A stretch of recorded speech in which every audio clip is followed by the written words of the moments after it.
So two questions. Okay. Yes. When you say, can you hear me clearly or Yes, the yes, yes. unmarked? I can hear you clearly. Yes. Okay. So when the RNA gets inside, Mm-hmm. aren't there RNases in the cell, in the epithelial cells, Mm-hmm.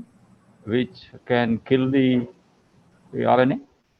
Yes. So, question, very good question. But this is the plasmid RNA. It is not the same RNA what eukaryotic cell lines have. It is a viral RNA. And Okay. moreover, this RNA to start to cleave, it may be the exonuclease or endonucleases. This particular RNA, what happened, 2,2'7 trimethyl guanosine cap is there. Oh, So, in order to destroy, that's why you and me all we are discussing to start a project. Can you have a cap inhibitor so that RNA can has an access without cap to destroy it and chew it up? So this is what I just thought of to telling you. okay. So my second question is, which COVID protein binds to heme? Did I hear you saying it is the COAT protein? Yeah, it has its code. I'll tell you there are 30 proteins. It has its own names, but you can think of as you worked on, I think, malaria for a long time. And there is a paper came. It is the same kind of a receptor protein also, similar kind, but it binds to No. the things. I Yeah. can tell So you the detail. no, I I'll tell want you to the, know if we know something more about a particular protein yes, of the SARS-CoV-2, which is taking the binding to, place of iron, okay, yes, we know. I can, to bind to the porphyrin. yes, yes, I'll tell you this thing. But what I'm the example giving as you work on malaria, it is more or less the same kind of a things. More or less, Okay. not identical, Okay. but similar. I'll give Okay. you the detail to you. Okay. We'll talk tomorrow. Yes, sure. And can Dr. Vyas, you raise the hand. Hi, good evening. Parimal, thanks for a nice presentation. Thank you, sir. Um, the question is the following. It's absolutely a naive question. I'm not a biologist. You know, what I liked is you said there is a beautiful channel that is formed to the lungs where there is a tunnel, something between France and UK is formed and it just passes through. Okay. The, Yeah. So, sir, if I understand your question correctly, there are two kind of a thing. One is through the receptor binding, another without receptor binding. That is also it can go that as usual. In Yeah. COV1, that was more receptor. This key was not that strong to open the lock, but COV2 it has done for double mutant. It much more powerful. So you are right. There is another mechanism through that it can go. That's why the infectivity rate was not that high. Okay. The question is whether it is opening the lock easily or with a jerk. I'm not worried. The question is, what is the molecule which is trying to enter? Right?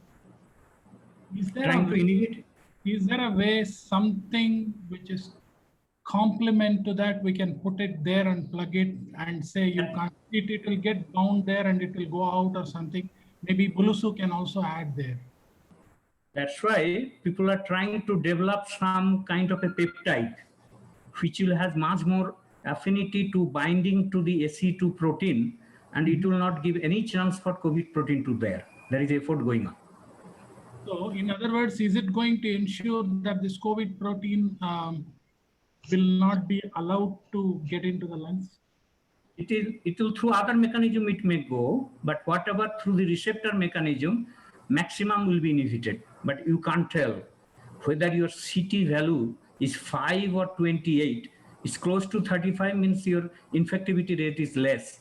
But when it got infected inside the body, that is, you don't have any control about it. So here also, what I'm telling, the duration of infection, if you can inhibit the amount of virus which is affecting you through a peptide, which is block this particular RBD sequence through which it's making a contact and going inside in the help of furin enzyme, then virus will be slowed down to be get entered inside through this mechanism. Others, it can't do it. Thank you. Thank you. Thank you, sir.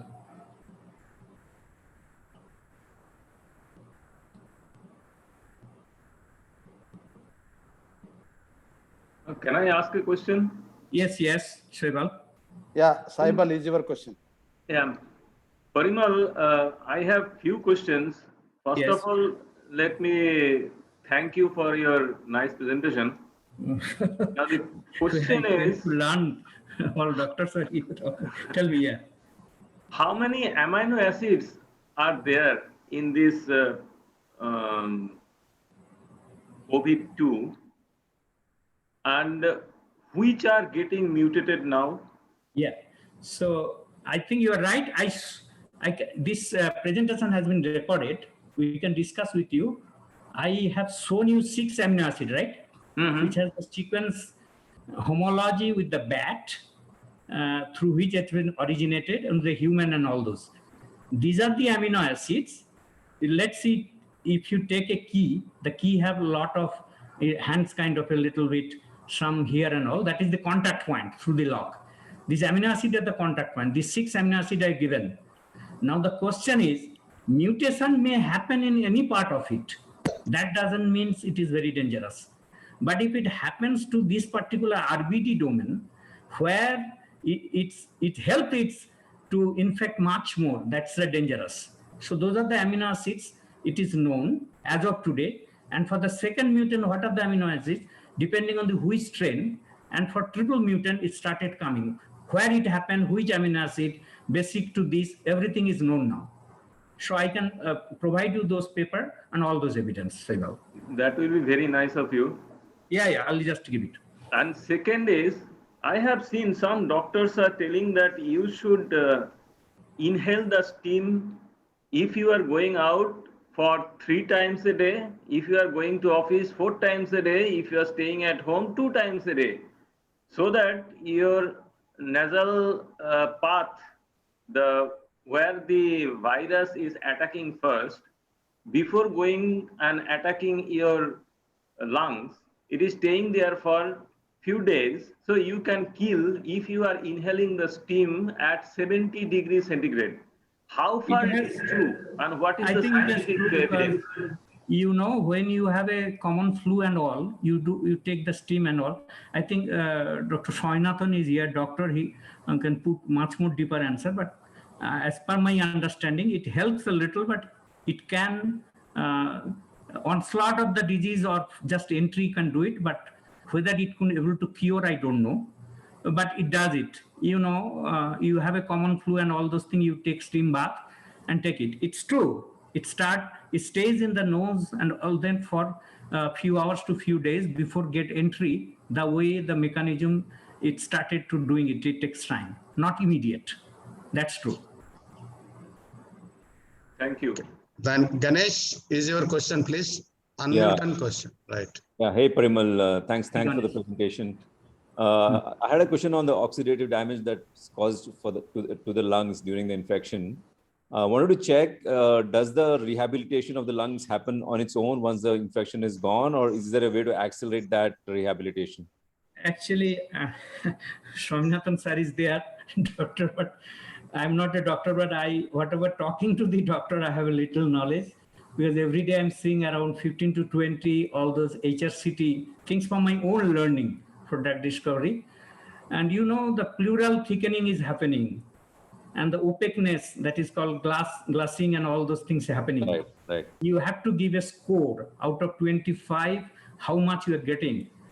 If it is a fibrosis, sir can, Dr. Swaminathan is there, sir can correct me. If it is a fibrosis, how much it will be reversible, I really think. If it is a huge cytokine storm and attacked, then it's very difficult to do it. But if we just started telling, let's see how long it takes. But even those who are patient in the hospital, they are under oxygen, with oxygen always, even if there is a little bit of pleural thickening, either in the left or right or basal part, you can see the opaqueness. From that, how much damage, doctor will advise you what needs to be done. Very well, thank you. Thank you. Anyone, can you, now no hands are on, up. Anyone ask the question? Unmute and ask the question, please. Hey, can we have Dr. Swami's Yes, input? sir is here. Dr. Swami is here. Yeah, Dr. Swami, sir, can I have your comment, sir? Yeah, sure. Well, Please. first, let me tell Parimal that he gave a really nice talk. Most biologists tend to give very narrowly focused talks, but Parimal gave a very appropriately broadly focused talk. So Thank you, compliments to Parimal for that. I'm your student. But he mentioned my name too many times. I don't think I deserve that many mentions. I'll try and add some value to this conversation. Yes. First thing is the question that was just asked about fibrosis in the lungs and reversibility. It is like a scar in any part of your body. If the scar is already formed, reversibility will be low. But the ground glass appearance is not because of scarring, it is because of fluid accumulated, and that will clear out. And we still don't have long-term experience with COVID to know to what extent the scarring will in fact heal. I mean, it is unlikely to heal completely, but there might be some partial reversal. So we will know only over a course of 2 or 3 years how these patients do. But if there is severe scarring, it's very unlikely. That's number one. Number two is a lot of the evidence regarding drugs is limited because there has not been enough time to conduct clinical trials. As far as, for example, steam inhalation, right? I mean, it's worthwhile conducting a clinical trial, but because steam inhalation is so innocuous, it's a harmless method of treatment. Why did you just have it anyway, whether it works or not? There is not a lot of evidence to show that it works, but there is no harm in having it. So go ahead and have it. On the other hand, maybe a povidone iodine gargle might have some added benefit.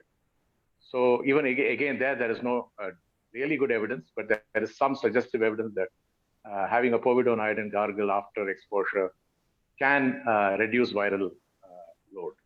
That's the thing. Then as far as drugs are concerned, I was just thinking that we missed an opportunity. If just recapping to the DRF days, when Dr. Anji Reddy was around, and maybe if he had been around, DRL would have been more aggressive about repurposing and finding a drug for this problem. Because clearly we need a therapeutic. Vaccine is not going to be the final solution for various reasons. We also need a therapeutic. So that's a missed opportunity for companies like DRL and Glenmark and others who have done drug discovery in India. So we should probably be nostalgic about what might have been if in the DRF of the old days, if the pandemic had struck them. Then as far as drugs, the steroid treatment is concerned, that's quite effective. The one thing I would like to add is that there is an inhaled steroid called budesonide. So even for mild to moderate cases, when the transition to severity has not occurred, inhaled budesonide seems to help. And there is a published study in Lancet on this. So that is something that is already being incorporated. So people should ask their doctors about it if they feel that they need it. Then there's also a paper out today saying that tocilizumab seems to reduce mortality to a small extent.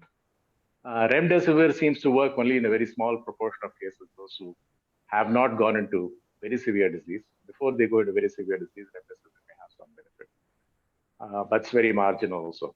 So really, there is no good therapeutic. It's mainly supportive therapy. Doctors will prescribe anything and everything under the sun because patients put pressure on them to intervene. And we will be satisfied with our doctor only if they hand us out a prescription. If the doctor says, no, we will give supportive care and hope for the best, then we are not happy.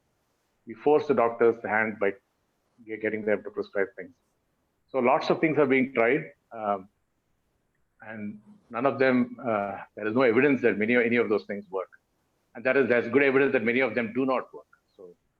So I think if you have somebody admitted in hospital with severe disease, don't get tempted by the doctor to kind of shotgun treatments of monoclonal antibodies of various classes, things like that. The only thing that work at tocilizumab, to some extent, remdesivir.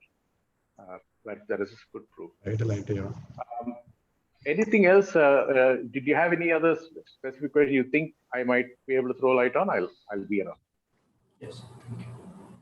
Dr. Swaminathan, here is Shaibal. Bolun Dada. How are you? I'm good, thank you. Okay, is there any effect of any sulfur drug on this particular virus? Is there any evidence? I'm not aware of it. So I must confess that I am not completely up to speed on the literature. I'm really looking at very late stage things because most of my reading is based on some patient coming and asking me, what should I do? And then I read up and then I learn a little bit. I'm not systematically analyzing the entire body of literature. So I actually learned a few things when Parimal spoke. So I am not aware of any evidence that any sulfur drug was Okay, and another thing, you just mentioned the budesonide inhaler. Is it available in the market in India? Yeah. The Budecort is the brand, I think, that is sold by Cipla. Okay. You can also get respules, which you can use with Water. what is that? Yeah. Yes. Okay, thank you. And, next question, Ashish Kumar. Unmute and just ask the question. Yeah. Hi, I'm Ashish. I have a few questions from a different perspective. Maybe completely unrelated to this. One is I just want to know: is a dead body, can it be infectious? Means people are not getting access to dead bodies, and that is one thing. One more thing is like I do a thing called Jalaneti, like we pass saline water from one nostril just for nasal cleaning in case we are so how personally I feel since it will wash out the things, so if any viral load is there, it can get cleared. So is my logic correct in that sense or not? Third thing is with respect to the herb Giloy, like I got exposed to it much late, but I take it many times for common cold and even fever, and I find it many effective. So, since antiviral therapies are not common in the modern treatment, can the alternative treatment methods work? So that is, yeah.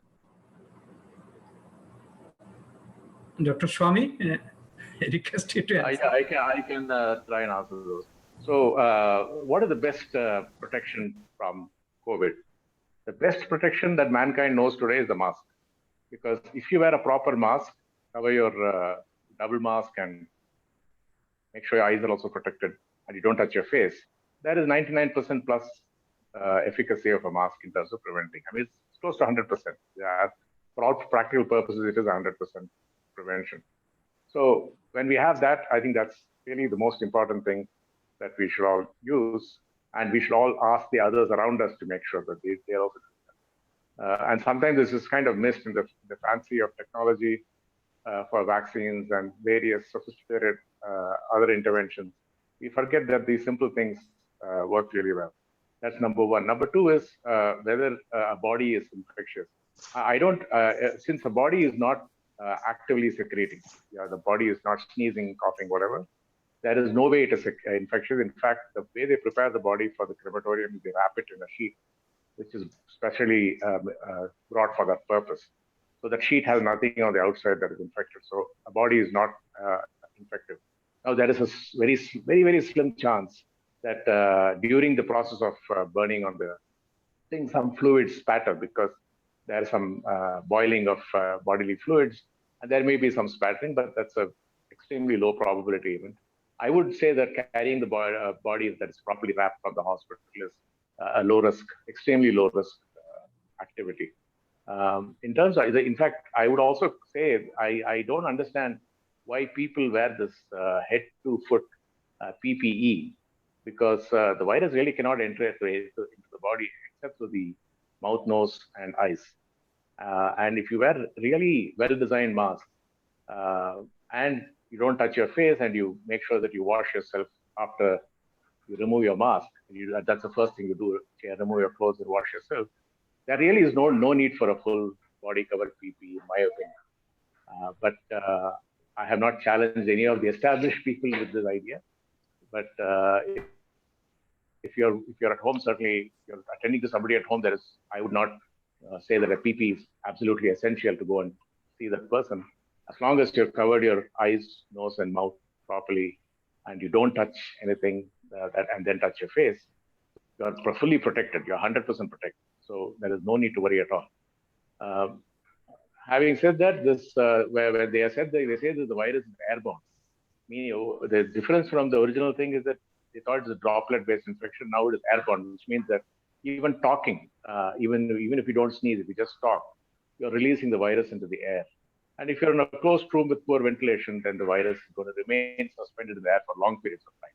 Because unlike a droplet, it does not fall to the ground immediately. And that can cause infection to somebody who comes into the room without proper protection. So proper ventilation is a must. Avoid sharing close spaces with people who might be infected. So that's, I don't know if I answered everything. Was there another question that I missed? No, sir. I think it's okay. Yeah. Is anyone have a question? Thank you, Doctor. Thank you, Swami. If you allow me, I will ask another question. Selva, please go ahead. Oh, okay. Saibal, I will ask some questions actually. Please, Selva, please go ahead. Yeah. So, Parimal, Yes. one question is a layman question, but another question is a little bit scientific. First, I will ask the scientific question. You spoke in the video yesterday and also in today's presentation about iron, the free iron being very toxic to the body.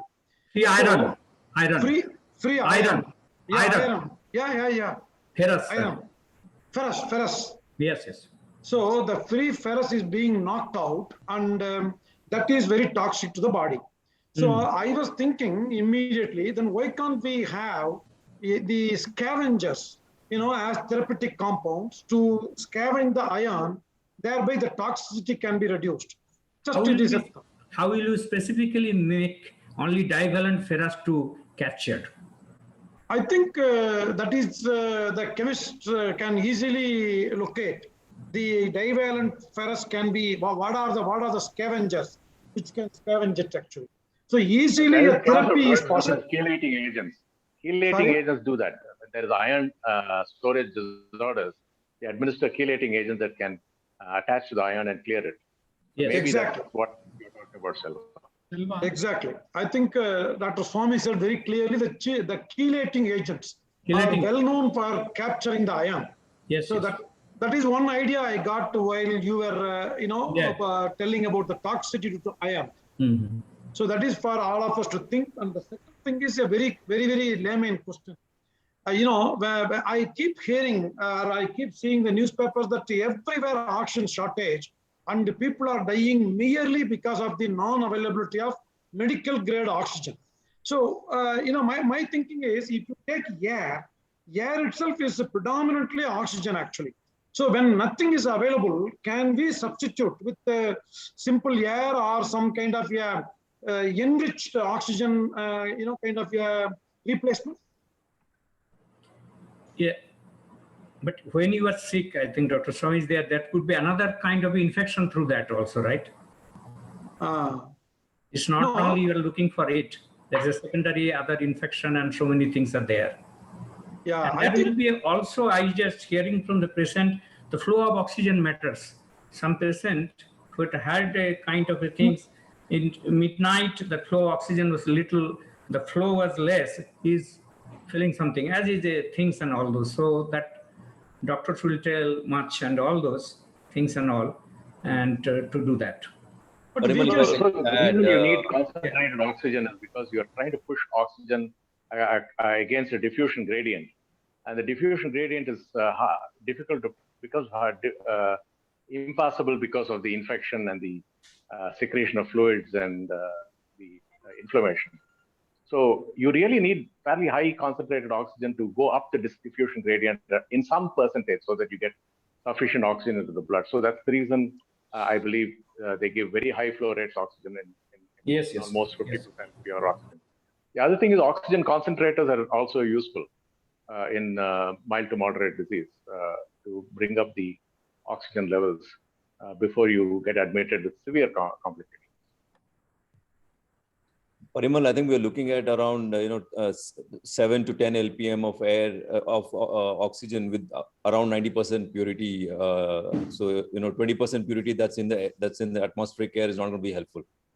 Mm-hmm. Yes, yeah. Okay, two more people raise hand, and Vyas and Ashish. Still, you have any questions? Both of you raising hand. Hi, Vyas here. Yes. I don't have a question.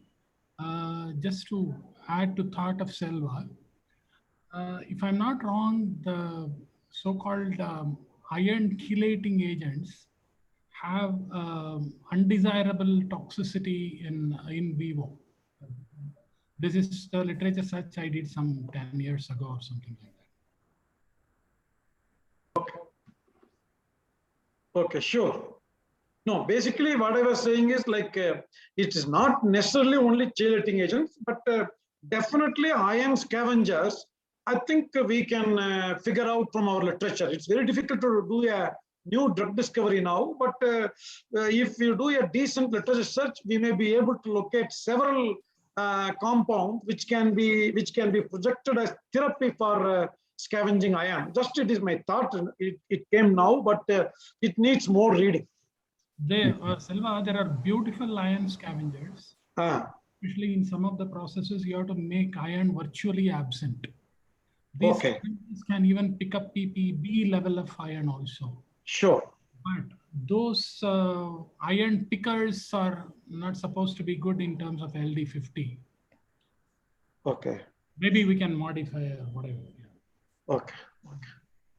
So in short, Selva, these are now, if you are using any iron scavenger, that you are administering into human body. So it should go through trials. Absolutely. There is nothing available in the market right now which is applicable. So this demands, again, long time research. Yes. Iron chelators are available clinically. They are used clinically. So you can check it out. There's a condition in which there is iron toxicity for which chelators are used. Okay. In that case, if iron chelators are used in the therapy, I think it could be potentially tried to at least kill the toxicity of the ion generated action. Yeah.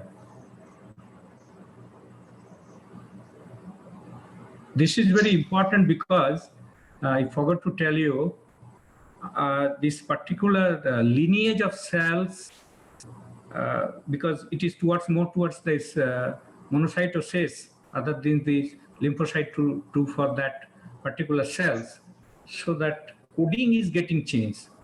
More and more monocytosis is happening, so the immunity raising is also used. So if we can capture the free iron and don't allow the engulfed, that could be a good cure. Other way also. Add value to that things. Okay. Parimal, I think before concluding, if we are going to conclude, my request to you is, we have done a great scientific discussion, but my request to you is, assuming that we are all common people, while going home today, take home message should be okay. Follow all these things in the current situation. Like that, maybe some points, if you can verbally tell, then I will note down all of them. First what Dr. Swaminathan told, don't allow any virus to come into your contact. So washing hands, sanitizer, mask, and what Sir is telling, if you don't, virus doesn't infect and come in contact to you, even when you sneeze or talk and do that. So then there is no baggage, right? That is the common man thing should be there. After that it happens, it's a job of the doctors. And yesterday I just sent one, what collectively Indian doctors with MRCP, other doctors made a list for when you will happen, what is happening. All those things option has been given and I forwarded to you. So I was also part of that a little bit from my side. So you can. Parimal, one question from Vishnu. Vishnu, he has a question that is from US. He has a question. I'm hearing that even after vaccinated, people are getting infected in India, which is not in the case in India. What could be the reason? Which is not in the US, but is in India. It's happening. What Vishnu is the question is right? Yeah, yes, Venu. Thank you, Parimal. Yeah, I'm hearing a lot of that. I have which date, after getting first vaccination or after getting second vaccination? Vishnu, what is your question? There are two doses of vaccine in India. So getting infected after first vaccination or second vaccination? That I am not sure, but people are saying that in India after getting the vaccination. Lots of people after first vaccination, the doctor is telling that you need 45 days to raise your antibody. So you don't know how much of level of antibody has been raised. That is one question. Even those who have a COVID infection, it is not hard and fast, second time you will not be infected. It depends on how much of antibody raised in his or her body to do that. And even the stability of that antibody, that trial is on. Same thing what after COVID infection, what is happening, maybe 6 months, after 6 months, again it can do, we don't know. We don't have a hard data to tell you as of today. So, but there is a general statistical data, whatever available, after second vaccination, getting infected of the 2 vaccines what we are giving here is very less. Even for this election commission, today whatever the counting is going, those agents, those who have taken 2 vaccines, they doesn't have to do any antibody rapid test before entering inside these things. So that is the doctor advice, but Dr. Swami is there, he can advise much more. That's my understanding as of today. In the Covishield trial, not a single patient who was vaccinated got severe disease requiring hospitalization. But in India, there is still anecdotal evidence that I'm also hearing of cases where doctors have developed a disease that has required hospitalization. There is also anecdotal evidence, not proven, of people dying. Now, I'm trying to verify some of this, but let us keep in mind that many of the doctors were vaccinated in the first round. So they were the earliest to be vaccinated. And in their workplace, they are exposed to much higher doses of the virus than people who are not doctors. So maybe there's a combination of lapse of time from the vaccination and the dose of the virus that causes these breakthrough infections. But this is still anecdotal. I mean, I do hear a lot of cases. Some of them may be that they are just taken 1 dose and very soon after taking the first dose, they get infected, which means that they have not developed the immunity and therefore it is breaking through. And that happened even with the Covishield trial. The Covishield trial result, which says that you don't develop severe disease requiring hospitalization, is for those patients who had completed both doses of vaccine and had completed 2 weeks after the second dose. Any incidence of infection after the first dose was not considered a breakthrough. So let's keep that in mind, that it takes time for antibodies to develop and you may require the booster dose before sufficient antibodies are formed. And many of the cases we hear anecdotally are probably early after vaccination. But there may be this slight chance that doctors are, and there is also a mutant strain in India, maybe the antibodies are not highly potent against that strain, and therefore these people are breaking through. But we will know in the next month or so. One more question from member, that one family member had a vaccine, with others not having vaccine, with other low immunity, the vaccinated person is affected by the COVID, it is transmitted to other members in the family. Is there any possibility observed? So if the person, to get the vaccine, he went to a crowded room where other people are standing waiting for the vaccine, and during the vaccination process, he got infected, then he would carry it back home and infect the others. And he would not have had enough time to develop the antibody. So that happens quite often in India because many of these vaccination centers are crowded indoors and people are waiting in line and they're not properly masked and all that. So that is a possibility. Okay. Venu, this is Robin here. Can I ask one question? Please, Robin, go ahead. Yeah, I just to make one addition of your point, I just want to ask Dr. Swaminathan and Dr. Mishra. Many of our colleagues, relatives, actually, they got the same kind of doubts.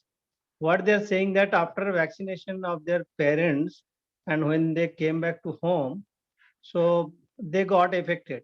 So my question is here that whether this vaccinated person can spread the COVID-19? Is there any evidence on that? Is that fact true?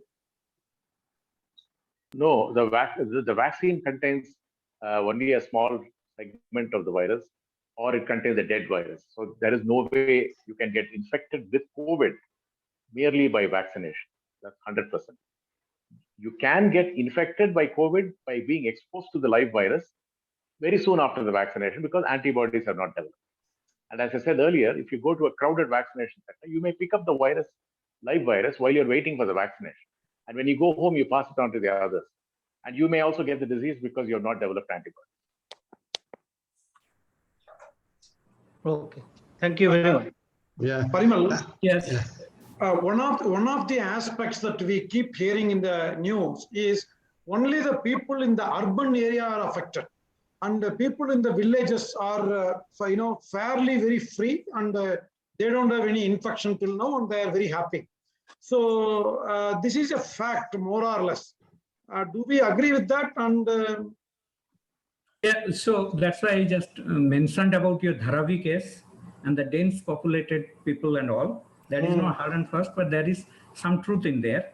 But if you stay in a city like Kolkata, Chennai, or Delhi, the density of the people, and if you are staying in a village, it's open air and all, coming in contact each other chances maybe that depends. But it has something that those were some dwellers, those are working very hard for their livelihood every day, and their infectivity rate is little less. But it's not that it will not be infected. That doctors day before yesterday they debated that it has or has not, kind of a thing. So that means if I connect with your other aspect which you mentioned about the exercise, suppose during this period, if we exercise 3-4 times than our normal routine and they keep us extremely fit, the possibility of we getting infected is not infected, at least our immunity is boosted up. No, that you do, but you wear the mask and do the sanitation, what doctor is telling. Don't allow any single virus to go. It may delay your onslaught of the disease, but if virus there, it will go, right? So that's something. So, but it has, exercise has some effect. I told in the context of vitamin D3.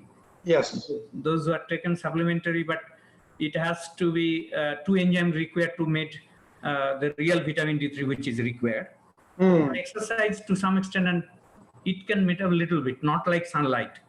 And whenever do exercise, body-mind coordination, other kind of indirect things when you are stressed, your hormonal things and all those could be, and exercise is always good. Dr. Venkat, our teacher. And so I don't have to tell you, a living legend in front of you. Thank you, everyone. I hope all questions are answered. No, Venu, please. What happened? I wanted one permission, and I want to ask questions. Yeah, last question. Already we are running. This question is thrown to Parimal or Dr. Swaminathan. Anybody can answer.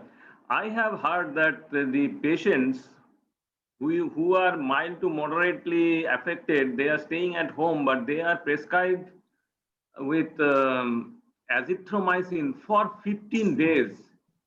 This azithromycin taking 15 days, does it harm to the body, or it has no side effect for these many days? This is question number one. Second, with the there was one person asking the question about the second, after taking the second vaccination dose, is it possible to be infected? So if you see the efficacy of the dose, like Covishield is 81.6% efficacious, and the Covaxin is 91%. So this 19% and 9%, this gap is still there. So does it not say that you are really not 100% safe? I'll just quote from the clinical trial on Covishield. What I was saying is that yes, you can get disease, you can get even symptomatic disease, but not a single patient who was given Covishield required hospitalization. So they never developed severe disease. That is from the clinical trial. But of course, we are getting instances in India where people are actually getting hospitalized. There are even cases anecdotally reported to me where a person died. So we are trying to understand it, and that may be because of the mutant virus, which is different from the one that was prevailing at the time the Covishield trial was done globally. So there might be a difference now. Or there may be other situation, maybe the antibodies are waning in some people after the vaccination. So we'll have to understand. And what about this use of azithromycin for 15 days? Yeah, azithromycin does not work, does not add any value.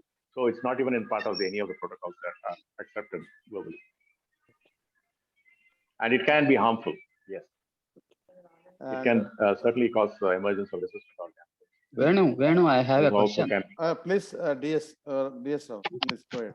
Because we have some 10 minutes video because people are leaving because of the long running the meeting. Okay. DS, please go ahead. DS, one question. If a pregnant woman gets infected with COVID, will it affect child? And another question is, if a lactating mother gets COVID, can she feed the child? Yeah, sure. The babies, newborn babies who also died of COVID, so they need to be protected. I don't think a woman having COVID should breastfeed a child and expose the child to COVID. And pregnancy, I am not 100% sure. I know that there are cases where pregnant women have given birth to babies which had COVID, but I don't know whether that was because of exposure of the baby after the birth or whether it's transplacental transfer. I suspect it was exposure of the baby after birth. I'm not sure about it. Maybe Parimal knows. No, I agree with you, Dr.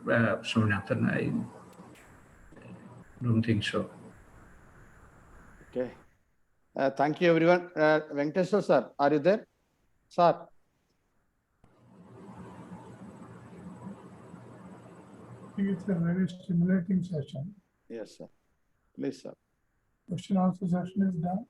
Yes. Swami, the last question asked about recently in Hyderabad, a newborn baby was found to be COVID positive. Maybe this infection occurred after the birth. Is that right? That's what you said, Swami? Yeah, I think it's post-birth exposure to the mother's infection.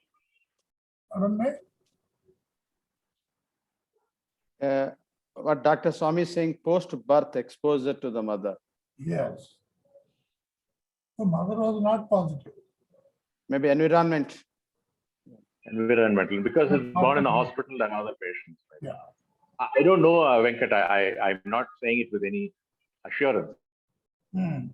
Just saying. But anyway, my feeling is this coronavirus has taken a long time for its biological evaluation and migration from bats to humans. Parimal, how long did it take? So he will run that thing. Venu, 10 minutes. I think. Yeah, can I run the video? Now, how long did it take for migration from bats to animal to humans?